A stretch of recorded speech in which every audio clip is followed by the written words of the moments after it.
Hi folks, welcome back to the channel. Thank you very much for joining me once again. You are always most welcome. Well, today another brand new kit from ICM. Well, I say brand new, it's a variation of their Bristol Beaufort Mark 1, the bombing raid version, which has got, I think, opening bomb bay doors and bombs dropping and all sorts of options. So I have seen one of their Beaufort kits before. I think it was the tropical one, wasn't it? So this time it's kit number 48314, 48 scale of course. Just arrived, looks very nice artwork indeed, I've got to say. It says on the side here, Bristol Beaufort Mark 1 torpedo bomber was suspended with suspended bomb armament. Right, okay. Includes a set of World War II RAF aviation ordnance with various types of bombs, high explosive and armour piercing.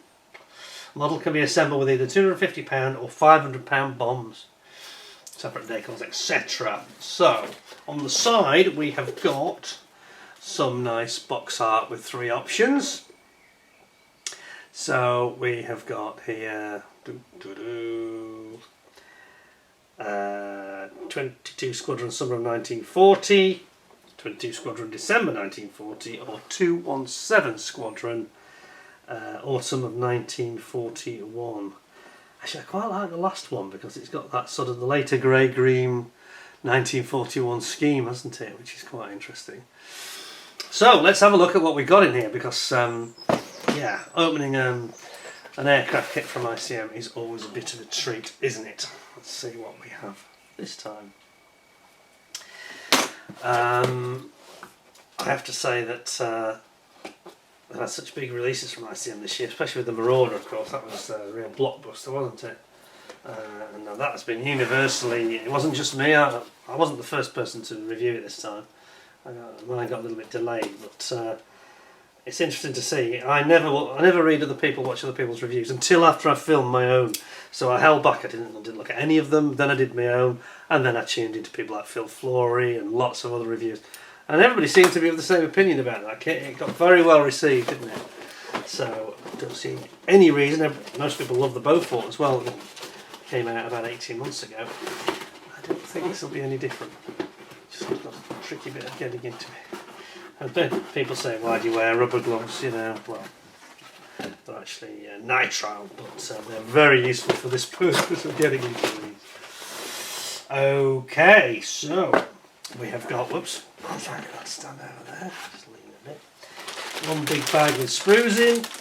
We have got instructions and then just a paint guide for their range. So, let's have a look at what we've got. Bit of a write-up for you, which I always love. One of the things about ICM that makes them so superior to many of their even local competitors in Ukraine and Eastern Europe. It says here, the supply of Bristol Beaufort Mark 1 torpedo bombers to the Coastal Command of the RAF began in November 1939. Just after the outbreak of the war, they must have been eagerly trying to get them into service. Excuse me. They were immediately utilised in combat operations during the early stages of World War II. Coastal Command being the ones that would be doing some operational work, I guess. In addition to their primary role of torpedo attacks against enemy warships and transports, the aircraft were also employed on bombing raids of land targets such as the strike on the Hamburg oil storage facilities in May 1940, or targets along the western coast of France. Standard armament for such bombing raids included a £250 and a £500 high explosive bomb. These bombs, until April 1941, the Bristol Beaufort remained the sole aircraft capable of carrying the entire range of these bombs in the British Royal Air Force. Following the fall of France in the spring of 1940, RAF combat aircraft continued to conduct bombing raids against the Wehrmacht forces in occupied territories. Air attacks against ground targets, ports and airfields were all carried out by units of Bristol Beauforts right up to 1942. And then I guess the Beaufighter took over and things like the Mosquito came in, didn't they? And yeah, which were much faster. Both of them were much faster than this one. And could still carry a fair bomb load and torpedo in the case of the Beaufighter. Very interesting. It's recommending here paint set 3018 which is the British sort of British camouflage RAF early war camo colours. Very, very nice. Right, we'll start with the decals. I think we might have 2 sets or 1 set of stencils. Oh, lots of stencils for the bombs. Wow, look at this. Check this out. There are a lot of bomb stencils. Here we go. So get ready. It's a bit like tracks, isn't it, when you're building tracks in tanks? It's going to be a little bit repetitive. There's obviously a lot of them. Oh my lord, that's a lot of stencils. So, British aircraft armament. So, I've kind of just realised what they've done here. I've just realised. I've just remembered that, I'm not sure if it was just now or actually late last year that ICM brought out the British aircraft armament set. So what they've done is combine the Beaufort kit and the British aircraft armament set into one. That's what they've done here. Okay, now we understand it. Then we have the Beaufort's decals, and they do look rather nice, I have to say. Check these out. You've got those 3 different variants. The actual stencils are very minimal. You can see them at the top there. So there aren't many stencils in truth. Compared to a Phantom or something, you know. Wow. But yeah, they look really nice. The carrier film is minimal around the edge in terms of the halo effect. I think they've done that very, very nicely. Colours look good. Yeah, they look spot on, don't they? Those shades look good to me. Looks just about right. I can't see anything wrong with those. They're very nice decal. Very, very good indeed. Super. Well, that's a good start. So basically with this you're almost getting 2 kit sets in one. Basically, like you're getting British armament set and you're getting the Beaufort bomber. So maybe this is the one to go for. Maybe. We'll have a look at the instructions. Zoom in a bit. Now then. Nice box art, as I mentioned, and then we've got the sprue tree map. Obviously quite big wings and quite big fuselage. It looks like we're using pretty much all the parts here, except on these later sprues. There's just a couple of variants you won't use. I think one is the slightly later version with the tropical. One of the additional gun turret, I think, is not present. Possibly on the filters as well. And then you've got the British aircraft armament set. So I'll zoom in on that because that's quite interesting. So this is the set that is kind of what you're getting as an extra here. With all the bombs, all the tails and the fins and the sway braces all included. Right, so what have we got? Starts off building up the tail section, it looks like. For the no, sorry, it's not the tail. Beg your pardon. It is in fact the internal bulkhead for the cockpit area inside the fuselage. It's just the way it was presented, and it looks awfully like a tail, doesn't it? I mean, it made me think of a Lancaster almost. And then we've got quite a few holes we need to drill in the floor here of the actual main floor of the fuselage. And then you've got this bulkhead that you've just created, and it's got the bomb it's part of the bomb bay underneath it, so it's like multifunction. So it's the floor on top and the bomb bay underneath. Then you're going to bring that into the rest of the floor area. You've got like a spar where you have like interestingly, you have like a cover for the spar area. Internal ribbing is very evident there, so there's quite a lot of internal detail. Bringing that all in to the main side of the fuselage. Then we've got the spars I mentioned here, and you've got a fair bit of detail on the back of the bulkhead with some instrumentation. Looks like radio gear, doesn't it, in fact, for the sort of back of the cockpit, and that fixes to the spar. Quite a clever idea, actually, I think. And then that actually goes through that sort of cover I just mentioned that's got all the ribbing, so that's quite cleverly designed. Then we've got the main instrumentation in the cockpit going in here, the main front bulkhead, and then over here we've got, there's actually a seat there, sorry I missed over that, glossed over it. There's a seat here, this is for the bomb aimer, little seat for him to sit on, see that? and then that goes in on the front of the bulkhead, and then it's dropped in at the front of the fuselage there. Then we've got a rear spar. You're going to rear spar. A rear spar here, and then you've got the seat for the main pilot seat, complete with his yoke control, and then you've got the internal sort of roof, as it were, of the rear tail wheel bay assembly, and then you've got the actual tail wheel itself coming in here.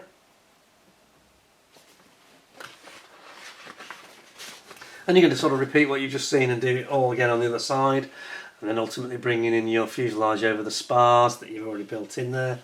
Then you've got your canopy going in on the top. This is one of those aircraft I think we talked about, and definitely needs a mask set because it's got quite a bit of glass in it. Then we've got the the side observation window, navigator's observation window here. We've got what looks like is it a Lewis gun? I think it's a Lewis gun, isn't it? Or is it a Vickers? I always get them mixed up. I think it's a Lewis. Somebody's going to correct me and say it's a Vickers. It's one of those two. And then you've got more glasshouse coming in here, so you've got this clear glasshouse nose. Good visibility in this aircraft, so that makes you feel a bit vulnerable, I suspect. So all the windows and basically the gun port, because this gun goes through a port in the side, as you can see. Then you're going to start working on the wings, a couple of holes to drill, getting ready for, I think maybe, there's a bomb pylon on the wing.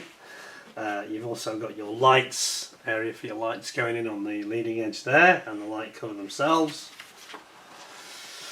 Then we're on to the ailerons and the flaps. Again, a couple of holes to drill in the other one. Same again, putting the flaps and the ailerons in. I think you've got the option of having them in the... No, you haven't actually. I thought they had an option for down or up, but they're just fixed, I think. Then you've got your tail plane going in here.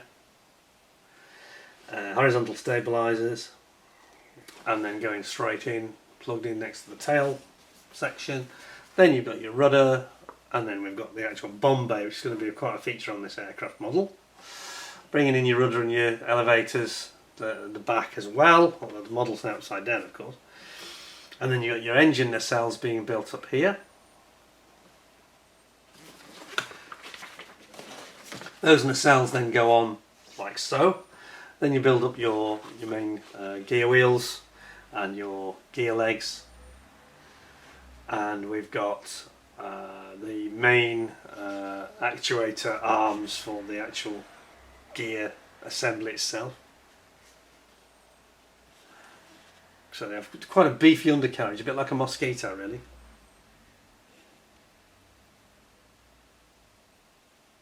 Those going in, all the actuator arms going there, hydraulic actuator arms. Then you've got your gear bay doors, and then you've got your engines starting to come in here. So you've got your radial engines, all the cylinder blocks visible. You've got your propeller, and you've got the two. There's actually two banks of cylinders, isn't there, on these radial engine. Was it the Wasp engine? No, not the Wasp engine, is it? I can't remember. It's a Rolls Royce, I think, or a Bristol engine. And then there's a really good diagram of it here, really big. I like this. This is really showing it bigger, so you don't have to squint and try and understand how it goes on. ICM have done that really well. I don't recall that in the earlier versions of the Beaufort. Maybe I've just got memory problems, but that is strikingly clear how they've done it to show you the positions of these. That's very helpful indeed, ICM. Thank you very much. That's a good idea. I wish more people did that, especially the Far Eastern manufacturers who've got dire instructions. Here we've got the actual engines are now going into the front of the nacelles, complete with the exhaust flaps. You've got air intake here that goes in and then goes on the top. Then your main cowlings are coming in on the side, left and right cowling. Starboard and port as well. There you go. And then we have got these gun turrets. So we've got machine gun turret going on. You've got two options, I think. I think you've got an option of having one. Oh no, it isn't an option. No, it's just the rotator ring. Sorry, I was slightly misinterpreting that. And the twin guns going in, that's almost certainly Lewis guns, I think. And this is the front gun, sorry, not the front gun, but the central gun turret that goes halfway down the fuselage. You can actually see it here being built up and then going in there. And then you've got the final bit of glass house on the front, goes on the top. You've got a couple of little flaps, I think they're aero flaps, that are going in there in the gun, sorry, the bomb bay. And then we get into the meat and potatoes of this sort of what makes this kit different, and that's all the bomb bay racks. So you've got bomb bay racks, inner and outer, quite a lot of work here, the sway braces as well. Then you've got the bomb bay doors here going on. Obviously you can split them and have them open here. I think you've got to do that, haven't you? That would be crazy to cover them up in this kit. Then you've got your lower gun turret at the front, which goes under the chin of the aircraft, and then it goes in here, as you can see. And then we've got a few various antennas and aerials and things going on over here. Then just those final pylons for the bomb rack, as they put it, bomb pylons that are going to go on the wings, like so. And there's your finished aircraft. Now you've just got to add your bombs. So British Aircraft Armament, which I say, I think they sold as a separate kit, didn't they? Let me just zoom that back slightly. They sold this as a separate kit, and now here we go. So you've got your £250 bombs and your £500 bombs, complete with the tail fins and the fairing cone around the fins at the back. So it actually starts at 250, and the 500 is the one in the middle where my thumb is, and the SAP, which I think is the high explosive one, and then it shows the various loadout of them. So obviously you can have some 250s, you can have, or even a 500 in fact, on the outer pylon, and then you have combinations inside 250s. You can basically choose yourself, can't you? And then the one Achilles heel that's going to be in this kit, which I talked about earlier, and that is, yeah, it has got a template mask. Now I don't know how accurate the mask is. Previously people have built the kit, the Beaufort, and said that the mask template is wrong, that the dimensions aren't correct. I don't know if that's true or not, but I'd be a bit wary, that's all. You might want to do some testing before you actually start creating your own mask set. You might as well just buy one, I think, it might be easy. You can see here clearly that there is a lot of masking. I think it's a big job. I just get a masking set, I think it would just be easier. Anyway, there we go, that's the kit. And then we have the colour call-outs, and we've got this summer, it doesn't say where they're based unfortunately, but summer of 1940. I'm suspecting that might have even been in France actually, initially, before the end of May anyway. It was mid-May, wasn't it, when we got overrun, the BEF. Then we've got December 1940, and it's now got the blackened underside, so it's almost like a part night fighter, not fighter, but you know, it's going to be used at night, so they've got the black underside. And then winding forward to the autumn of 1941, you've got this typical later grey-green that the RAF moved to in 1941. I think they moved to it around about May, June, didn't they? Thereabouts. And then you've got the black underside again, and then you've got all the bombs shown here with all their various decals on, stencils. Well, isn't that nice? Isn't that nice? That does look pretty good, I've got to say. Yeah, I like the idea of having this bomb kit in. Very, very good. Bombing raid version. So let's have a look at the plastic. I won't dwell too much on the aeroplane, I think, because we have seen that before. But we'll have a look. Let's skip over it completely. And this is going to go back in the bag. Make sure I show very carefully and slowly how it comes out. Then I can always wind the video and watch it over and over to make sure I put it back correctly. I find it's the only way sometimes. So that goes down, face down, like that, near the tail. Must remember. Okay, let's have a look then. So we've got our fuselage size. Yeah, and this reminded me how good that Beaufort kit was when I first saw it a few months ago. I think it was just before Christmas I saw it. Now then, check this out. Very, very nicely moulded parts here. Lovely finish to them, like a satiny finish. I think that'll take paint very well.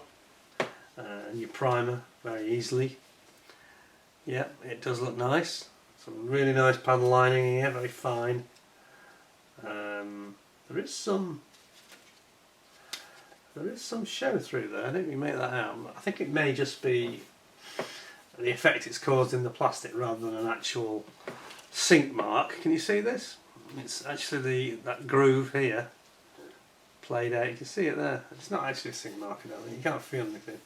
It's just that the plastic isn't that thick, I think, and it makes it visible. Same there. I think it'd be fine when you painted it, to be fair. Then we have this big old sprue, which I'll zoom right out for. So here we've got the here we've got the all the nacelles and the covers on the spars, the internal ribbing inside. We've got our rather nice rudder there, which looks very, very nice. It's a two-sided part, that. You got your Bombay doors. I would prefer it if they actually had the option of the Bombay doors being... Have you actually got to cut that completely? I think you have. It would be nice if you actually had split option of the Bombay doors rather than having to cut anything. I do prefer that. But then I'm probably lazy. Then we've got... I'll come back to that later. Then we've got our wheels, tyres, propellers, etc., which are done very, very nicely indeed. Also, you've got your guns. We've got a slightly bent one there. Slightly bent. Straighten that out. So we've got what looks like a combination to me of Vickers and Browning, I think. Or is it Lewis? I always get this wrong, don't I? Vickers, Browning. Come on. Some of you out there will shout at the screen, you must know. Pretty sure there's some Browning 303, which I think is this one, where my thumb is. That's Browning 303, isn't it? I think the other one might be a Lewis or Vickers. Anyway, and we got various little tiny parts. You got the here you got the pilot's yoke, which is nice. Got your engine detail. Isn't it nicely moulded though? There's no flash here. Very, very detailed, very crisp. You can see the little ribs on the engine cylinders of the engine. We got there. It's beautiful, very fine moulding here. Lovely gear legs. Super duper crisp moulding. There's two of these, by the way. There's two identical sprues. That one over there. Then we have elevators, cowlings, etc. And also the gun port here, the side of the fuselage. We've got our cowlings for the engine here. And then, is that the Bombay doors? I think it is the Bombay doors. Do we have a split? Just going to check that again. I'm not sure I was paying attention enough. Let me just pop that there for a second. Just going back to these Bombay doors. Did you have to cut them? Is what I'm trying to figure out. No, you don't have to cut them. They are in fact already split. So they are separate parts, closed or open, which is great news. So that's really nice. So you don't have to worry about having to cut things. It's already done for you by ICM. So you've got two different parts. Then you've got your tail wheel. Very impressive looking moulded seat. Look at this. Completely like a leather seat. The pilot. And you've got the other sort of seat back here. So it's got an ejector pin mark in it. Is it? No, it hasn't. No, it's okay. It's okay. And then you've got various parts of the internal parts of the cockpit here, sides. Then we've got our elevators and flaps.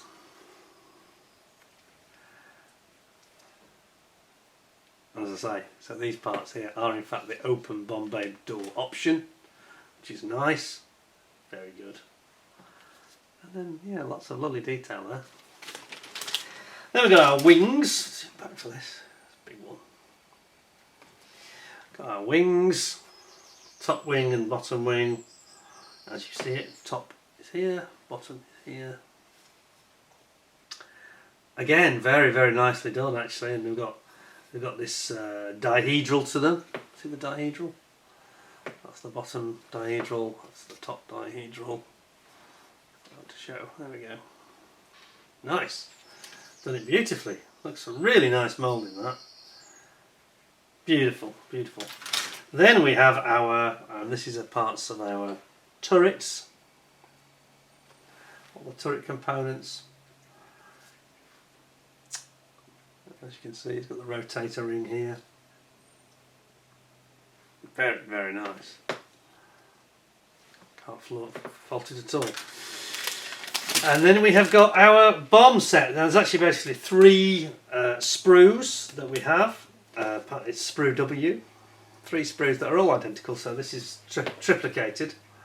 And you can see here you've got your high explosive bombs and you've got armour piercing bombs. So I think I'm right in saying that the armour piercing ones are, I think it's these,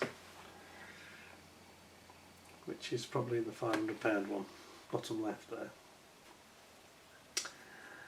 I think these are the high explosives. Again, other experts may contradict me, but they're beautifully done, aren't they? Look at the detail here. That is very nicely moulded, isn't it? Flash free, as good as anything you'll see today, this is. And then I think this is a big, this thing here, I think, is a big incendiary bomb, isn't it? Yeah, it'll be an incendiary, that. A fire starter. Aren't they nice? You get 3 of those. And then last but not least, we have got our clear parts. Now, ICM seem to be getting better and better at this actually, so I'm expecting these to be fairly good. A quick look.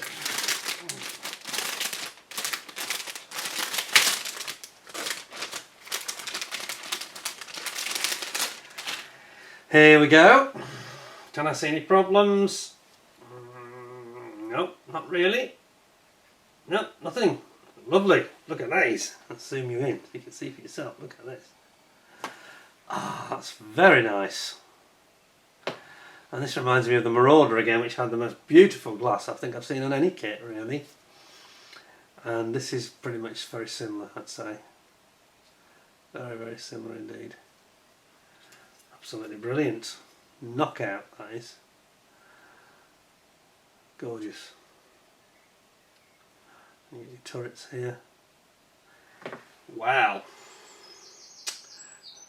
What a stunner. It's got wingtips as well that are clear, and you're just painting the centre bit, so you've got the front and rear lights, so that makes it easier to produce it. That's very, very nice. A lovely little clear set there. Ooh. So, what do we think? What do we think? I'm quite taken with it actually. Is it a 10 out of 10? Is there anything at all? I didn't find anything, did I? Really? It's going to go over, isn't it? It's determined not to stand up. You stay there. There we go. I think it's a 10 out of 10, that. Now, ICM provided this free of charge, so it's nothing to do with the fact that they've given it me free, but where is there a weakness here? Where is there anything that disappoints you? I mean, if you wanted to be really picky, I suppose the only thing you could ever pick up on, which is the same as other manufacturers, is there's no crew. It wants to go over, doesn't it? It really does. Let's put it like this. Then, you know, that's sorted it. Some good old Tamiya glue. Yeah, it's a shame that they can't do some figures with it, but of course they do these ground sets of separate figures. So it would be nice to have the pilots. You know, it shows the pilot flying the aircraft. It would be nice to have a pilot actually in the seat flying the aircraft, but I can't mark them down for that because I'm afraid it's a trend that most manufacturers are doing as well. I think I'm going to give it 10 out of 10. I mean, really, it's just that good actually, and it's just nice. It's a joy to go through. All these bombs are beautifully formed. Fantastic kit. So there you go, 10 out of 10. Well done, ICM. Thank you very much. Thanks for providing that for us to review. A fully merited 10 on this one.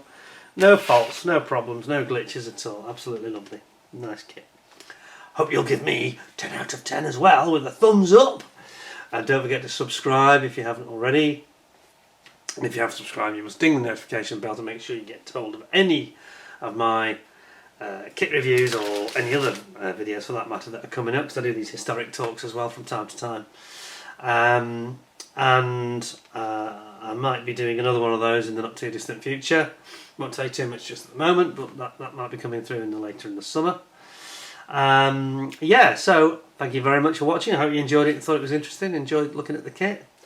Yeah, this is retailing around about the £50 mark. I think I'm right, £50–55 I think in the UK, thereabouts.